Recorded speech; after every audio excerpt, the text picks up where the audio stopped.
Hi guys, welcome back to my channel. Today we're looking at some lucky discoveries that made people filthy rich. The Wall of Coins. In Willy Wonka's chocolate factory, the walls are made of candy. In this house in Windber, Pennsylvania, the walls were made of money. It had been abandoned for 20 years when the children of the couple that had lived there decided to take a friend to go see what was inside. Okay, so an abandoned house as per usual. I'm telling you, I literally want to buy every single abandoned house in the world and just like redecorate them. Abandoned houses are just so crazy because someone literally used to live in them at one point and now they don't. Within minutes of entering the house, they found a small pile of coins on the floor by a wall. As they explored further, they found a hole in the wall. Recalling a distant childhood rumor about their parents storing loose change in the wall, they opened up the wall. Okay, so there was an old rumor that their parents kept loads of money in the wall. Are the parents alive or are they dead? I mean, I'm gonna be completely honest, if I had like loads of money, I'd definitely write little clues. It would be so fun for a wee kid to like follow a treasure map. An unbelievable number of coins flowed out of the wall, like a waterfall of cash. Once they counted all the coins, it added up to $8,500. However, because many of the coins were rare collector's items, minted between 1793 and 1857. Wait a minute, so their parents literally had loads of old OG coins. I was thinking a load of 1p coins hit them in the face, but basically they added them up and it was like £8,500. First of all, that's a lot, but second of all, they're rare coins, so they're going to be like 10 times the amount that value. The real value of their haul was around 200,000 US dollars. 200,000 US dollars just for getting coins out of a wall. I'm telling you right now, if I died, my parents didn't tell me that I would come back from hell and haunt them. Things dug up in Australia. If you're watching in Australia, it may be worth investing in a metal detector and a shovel. I don't know when this video's coming out, but I think my last video was about a really cheap millionaire. In that video, I mentioned about how I love watching videos of people with metal detectors looking for stuff. You'd actually be surprised the amount of stuff people can get. It can be really bad crap or like really actual good stuff. I mean, you don't know, there could literally be like gold in your garden. An anonymous prospector was playing with his metal detector in Ballarat, Victoria when the alarm sounded. He dug through 23 inches of dirt until he saw the unmistakable glint of gold. So this man literally found gold in Australia. I mean, if I'm ever in Australia, I'd probably think about getting bitten by like a kangaroo or like a really venomous spider or snake. This guy literally dug and found gold. As he dug, the nugget of gold got bigger and bigger. It turned out that our man had found a giant nugget weighing 12 pounds with a value of around $300,000. The strange thing is, this area had been explored many times before. This record-breaking nugget would have been missed by hundreds of other prospectors. Maybe luck was just on his side, but he found a nugget of gold. $300,000. It was literally like that big. Like imagine that having that amount of money. Thinking about it now, like imagine if you found like a big cave of gold. Would you keep it a secret or would you sell it? I mean, I feel like I definitely try to bite the gold and eat it. Australia was also home to the Royal One opal. It was found by an Australian miner called Bobby, who, similar to Danny Glover in Lethal Weapon, was one day away from retirement. When he found it under a foot of dirt at the bottom of the same mine where he had worked for his whole career. So for his whole career, he basically had been missing out on a stone which was worth a lot of money, and he finally found it a day before retiring. After watching this video, I'm gonna buy a metal detector and go out and search in everyone's gardens. I mean, if you went metal detecting in someone's garden and you literally found gold, would it be yours or would it be theirs? Its estimated worth is around $750,000. So you're basically getting close to $1 million.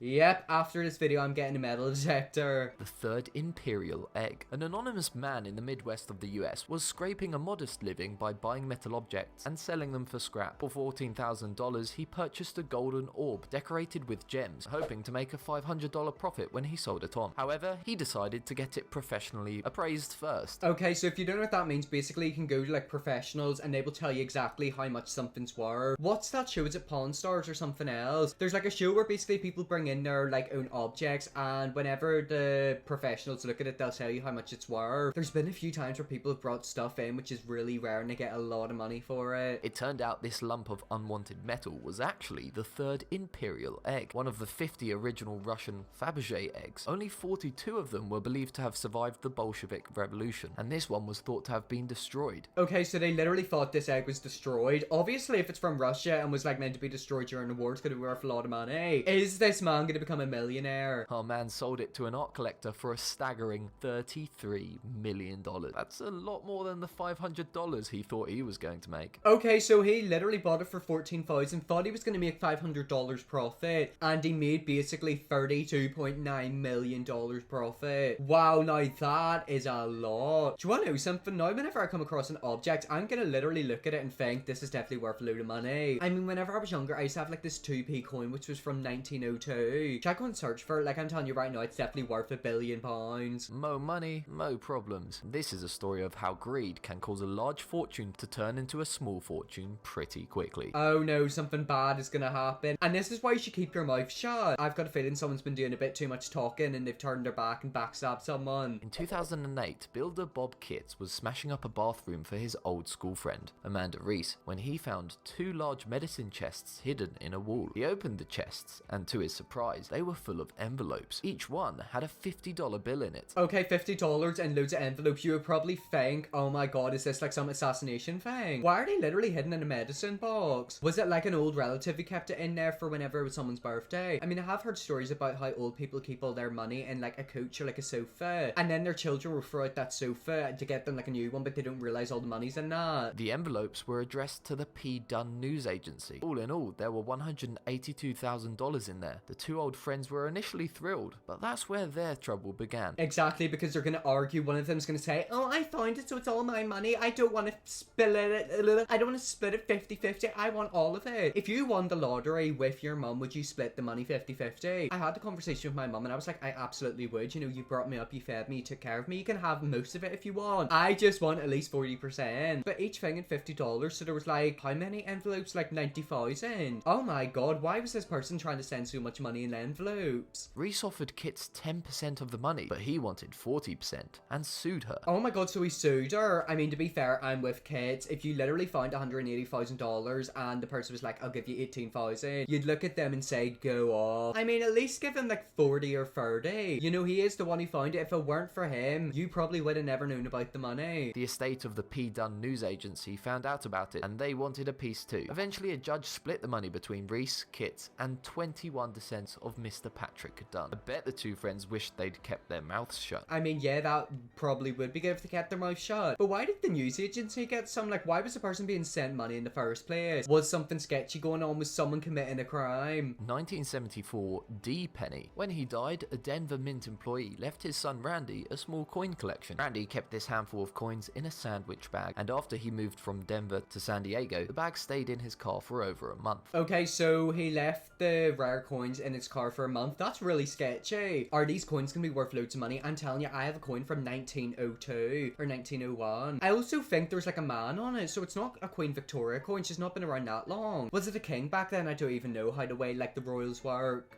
Nearly 20 years later, Randy came across the coin bag again and decided to show it to a professional appraiser. So 20 years later, he came across the bag coins. Oh my god, imagine the amount of money that coin has went up with. The expert was impressed by a particular silver penny, and after a bit of research, found that this was a 1974 D penny. This penny was made of aluminium and was part of a test batch of only 10 coins. It was thought that all 10 were destroyed after they were found, and they wouldn't work in vending machines. But he had one because his dad gave it to him 20 years ago. Oh my god, how much is it going to be worth? It's literally a penny that shouldn't be here. Only 10 in the world and they thought they all destroyed them. But this one still remained. It was valued at $250,000. $250,000 for a coin? A coin! Oh my god, did he sell it? Did it get taken off him? Unfortunately for Randy, the government got involved, saying the coin was actually their property. After a legal dispute, the rare coin is now displayed in a museum. Well, obviously that's like brilliant, but like it literally got taken off him. Did he get the money?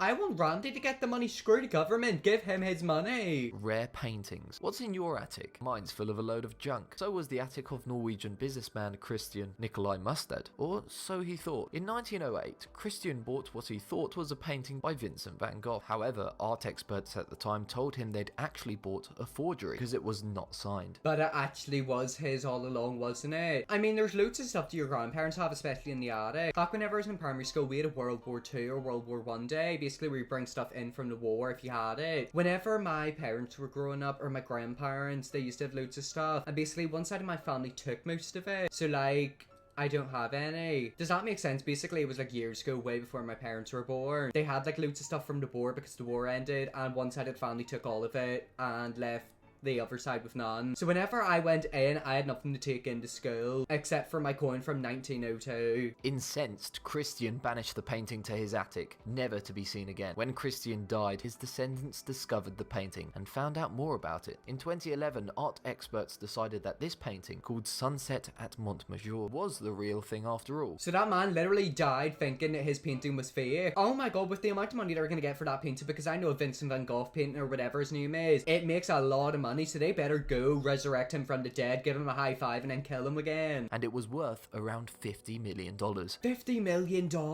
All of that money for a painting? Do you not realize how much money that is? I've said it 15 times in this video, but now I'm actually gonna treasure everything. I'm gonna become a hoarder because I could be giving something away that's worth money. Action Comics number 1. What is it about walls? So far we've found coins and treasure chests hidden in them. Exactly, like apparently there's literally like hidden stuff in walls. I'm telling you, I'm actually gonna tear every single wall down in this house. Should I look under the house, like in the ground? I don't know, maybe we're gonna find a dead body or like a treasure chest. Here's another one. Action Comics number 1 was published in 1938 and is the holy grail for comic book collectors, as it features the debut of Superman. Only around 100 exist, and a top condition copy is worth more than $2 million. $2 million for a literal comic. I was never really into comics whenever I was younger. I know a lot of kids were, but I wasn't. But Jesus, imagine having that and it's worth $2 million. David Gonzalez from Minnesota bought an old house for $10,000 with a view of renovating it, selling it, and making a bit of cash. While he was smashing down one of the walls, he came across a dusty old comic hidden in the wall insulation. Why was it hidden in the wall insulation? What is up with people hiding stuff in the walls? I'm not kidding, I swear everything has literally been found in a wall. If you're smart after this video, you're literally gonna tear your house down. You're gonna rip every single piece of your house out and like stick it back together to see if there's anything hidden in there. Of course, it was Action Comics number 1. It wasn't in great condition, and David actually tore the cover during an argument with his wife's aunt a few days after finding it. David put the comic up for auction, eventually landing $175,000 for it. $175,000, that is crap compared to the $2 million you could have got. So because of his girlfriend's aunt or his auntie, it could have been worth so much more. I'm telling you right now, I'd sue her. Like, I'd actually track her down and say, do you want to do something? You lost me a load of money, sunshine. Give it to me or you're getting sued. A hoard, not a hammer. You know what it's like when you can't find something? Annoying, isn't it? In 1992, when Peter Watling, a farmer in Suffolk, England, lost his hammer, he asked a friend, Eric Laws, who had a metal detector, to help him find it. Do you want to know something? I need to get a metal detector. It'll help me find hidden stuff that I literally lose. There's been so many times where I've set something down and I'm not kidding. It's actually like someone's took it and like put it somewhere else. My house has to be haunted like it's my dead dog, I'm telling you right now. Genuinely, like I'll actually put something down and it'll just like disappear. Someone's messing with me. Eric was scanning one of his friend's fields when the detector alarm sounded. It wasn't his hammer though. It was a small silver coin. Intrigued, Eric dug some more. He found a gold necklace and enough coins to fill 2 shopping bags. He called the archaeologists in after that. The Hoxton Hoard, as it became known, was a massive deposit of Roman riches, valued at around $15 million. $15 million for stuff that's literally in the ground. Whenever I come across a 1p coin on the ground, I think, oh my god, I'm having a really lucky day. This guy came across like literal like diamonds and ancient stuff. I swear the Romans were like